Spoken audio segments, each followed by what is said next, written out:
Hi everyone! Welcome to the vlog, mga Antikadayers! And welcome to my visitor, Janisa, Ate Manilin. You know her? It's been a while na. Hindi tayo nagchichika-chika. Last vlog namin is matagal na yun. Matagal na. Basta matagal na. Ang buyog na kapila. So, andito kami ngayon sa labas because we have something to share with you and hopefully na meron kayong makukuhang something new for us, learning. You will know more about us, us as a person. So, and I know a lot of you asking if kung kaano-ano ko si Ate Manilin or kung kaano-ano ko si Janisa. So now, we can answer your questions. Okay. I have a question. Okay, may tanong ako. And the host natin ngayon is... Ako pala ang talatanong. Ako pala ang tagatanong. Okay. yes. Sino bang una? Kita or kayo? Lahat tayo dapat mag-answer sa Kanang tanong. chit-chat lang, brag normal lang. Okay. How do we meet si? Okay. First nung una, saan ba tayo nagkita, Sisi? Ay, Sa hindi, vlog. sa vlogs. Kasi before, di ba, pag nagbablog ka kasi, mahilig kang manood ng ibang mga vlogs din. Nakita ko si Sis Manilin, one of the famous and good vlogger in Norway. Actually, totoo. Kasi that time, hindi pa masyadong maraming nagbablog ng mga Filipino sa 50 Norway. followers lang din ako, Sisi. Yeah. The time that we met. Hindi ito 50, marami na yun. Kaya nakipag-friend ako sa'yo kasi marami kang followers dyan. Joke lang. Pero hindi, yun na, yung nakita ko yun, and then, yung mukha talaga ni Sisi Manilin, parang, nakita ko na ba siya before?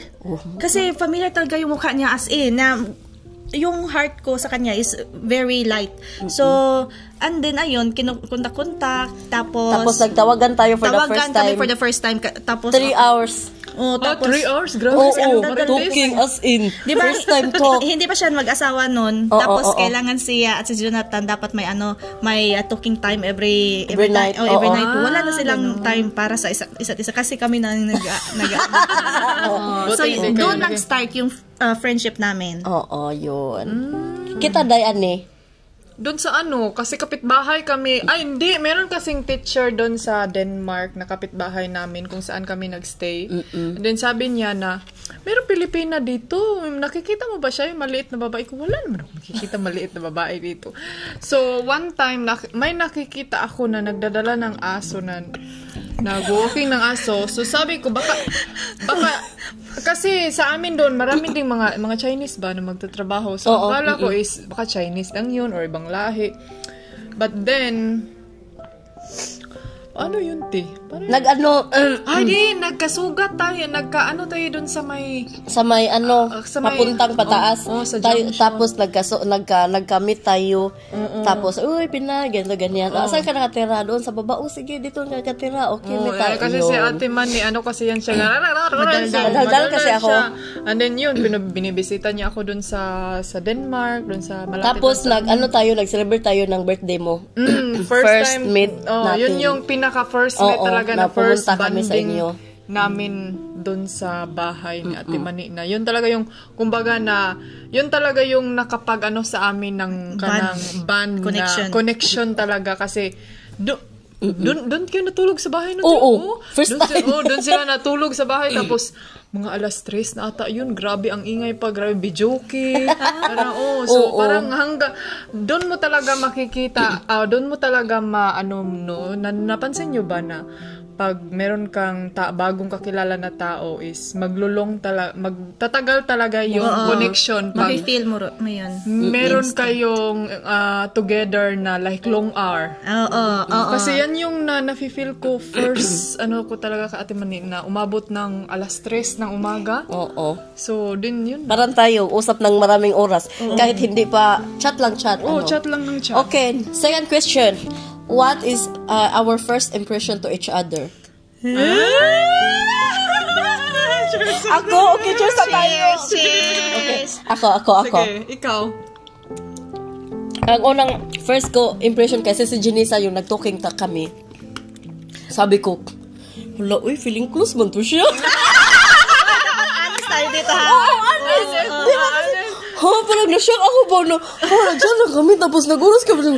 Sabi ko, parang nahihiya din ako ba, kasi baka ano din ako, kasi hindi pa naman tayo yung magkakilala talaga, di ba? Sabi ko, uy, parang feeling close man siguro kaming dala sa isa. Baka ano lang ba, parang plastic, parang for the moment lang ba, pero yun yung ano ko, yung first impression ko sa kanya. Yung nagtawagan na kami, pero first impression talaga, nakita ko siya sa mga video, hala, uy, ma-intimidate man ako nito, kasi ganda naman. Parang nakakahiya naman. Yun ang first impression ko. Ang first impression ko naman sa'yo, Day, sabi ko, pasensya na rin, hala, uy, ang payat mo nito ni Ann.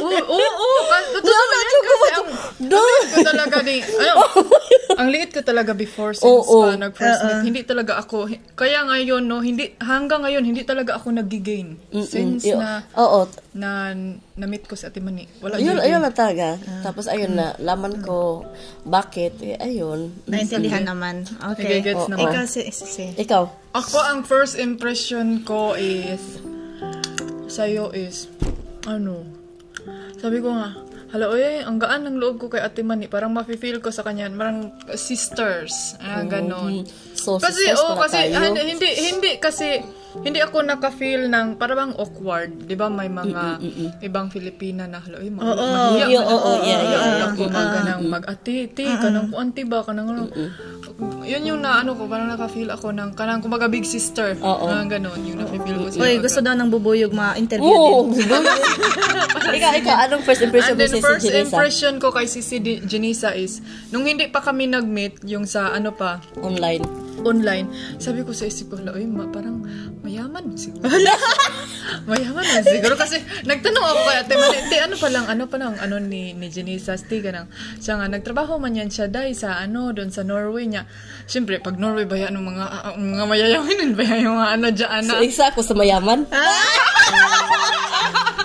So, sabi ko sa sarili, uy, baka mayaman to si Janisa. Uy, tapos, nung nag-uusap na kami sa phone pa lang ba, wala akong ma-judge na kung hanggang sa phone lang gani, kasi hindi kasi kami nag-uusap ni Janisa na sobrang tagal talaga na yung deep talking talaga. Pero yung like fast forward kahapon is yun yung na-feel ko sobrang pakiram.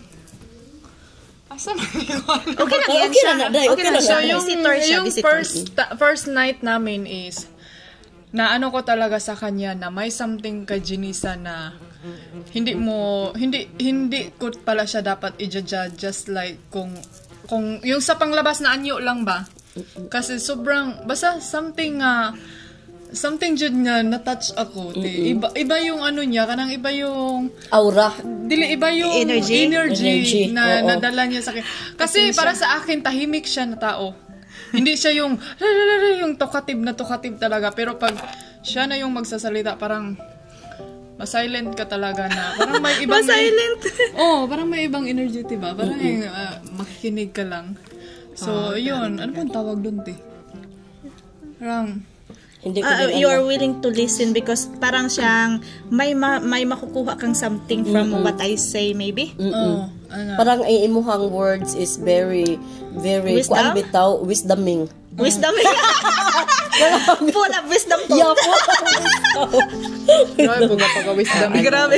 Ikaw si ano yung first impression mo, Sisi? First impression ko kay Sisi Manilin is wala, yung talagang pinamagaan na feeling ko na matagal ko na talaga siyang kaibigan at nakilala. Hindi ko alam kung bakit. Yun talaga yun. Kaya nga tinawagan kita, tapos parang feeling close, ganun. Kasi parang kahit ngayon lang tayo nag-usap, feeling ko matagal na tayong kakilala. Chill. Parang ganun ba? Siguro sa fast life natin. Baka magkakilala tayo, magkaibigan. Naging dijabo na kayo niya. Tapos kay Sisi Ani naman is yun din, yung parang ay wala ako masyado, kasi narinig ko na kasi sa kanya na may heart problem ka. So, I understand already kung bakit ganun yung physical appearance. Pero, you are beautiful. And then, I said also, hala, mayaman to sila kasi ang ganda dito, ganyan-ganyan. And I never thought na makapunta ako dito. So, glory to God, maraming salamat. Maraming salamat din kayo. Ang bait nila na tinanggap nila at ampunin kami ng ilang araw. Okay? And then, one thing also was, alam naman natin kung gaano siya sikat, or kahit anong gagawin niya, kahit saan siya na platform sa social media, mag-viral talaga siya. It's either negative or positive. I know na kahit iilan, or I know na hindi lang isa, marami pa sa inyo na tanggap siya at mahal siya at sinusuportahan niyo siya. Pero ako naman, hindi kasi talaga ako masyadong manonood talaga ng mga videos. Pero syempre, may mga dadaan talaga at mapanood mo. And I'm just being honest. Yung mga sayo niya before na naka-two-face ganyan, I didn't judge for negative way. Pero what I did was, I prayed to God na, Lord, I know na may sakit si Annie, and I just pray, oh God, that you will touch her heart, be with her, and let her know that you love her. Kasi, para kasi sa akin, life is so precious. Hindi natin alam hanggat kailan lang ang buhay natin. And I don't know why I prayed also for her, but I just really wanted na, sana Lord, makilala ka niya at mapalapit siya sa'yo. Kasi, parang, yun lang, bawat isa naman sa atin gusto kong makilala ang Panginoon. So, pinag-pray ko lang. Yun lang yun. And then, wala nang more. Siguro, talagang, pag may Panginoon ka sa puso mo, you can just pray right away instead of judging people. True. And syempre, feeling ko talaga, mabait siya. Kasi makikita ko naman sa mga niya na wala naman siyang inaaway na tao. And ma-feel ko yung spirit and yung energy niya na kalma siya na tao. At yun naman, totoo talaga. Yung pagkita ng kahapon, nakahag pa ako. Ako pa una mas nahag kayo. Nakalimutan ko na. First time pa pala namin nakita. Akala ko, ikaw ka? Siyempre, alam ko yung mga ganyan kasi, like I said talaga na, I mean, not just like for me or like anyone else na dapat hindi talaga tayo mag-judge, or either kung mag-judge man lang tayo, then we should just do a prayer, prayer. If kung may makikita man tayong mga tao or ibang tao dyan sa social media na, bakit kaya siya naging ganyan? Bakit kaya, parang feel ko toxic siya.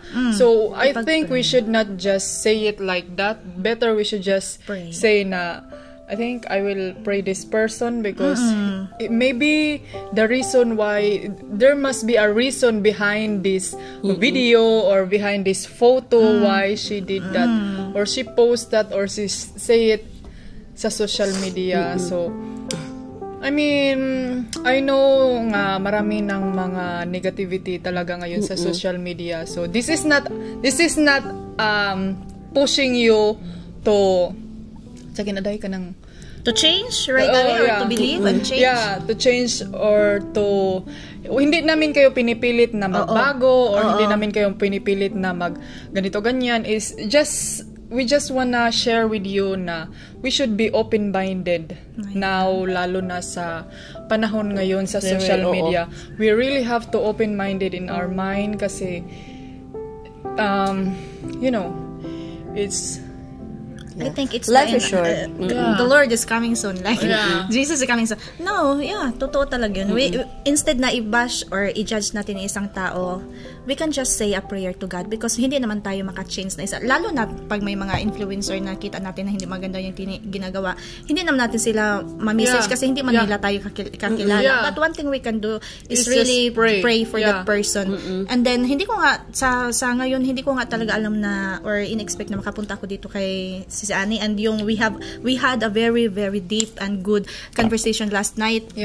Parang hindi ko talaga yung lahat in-expect, but it is God's ordination or yung God's perfect time na nandito kami. So I believe na nandito kami ngayon not just because we want to see each other, but I think it is because the Lord sent us to be here.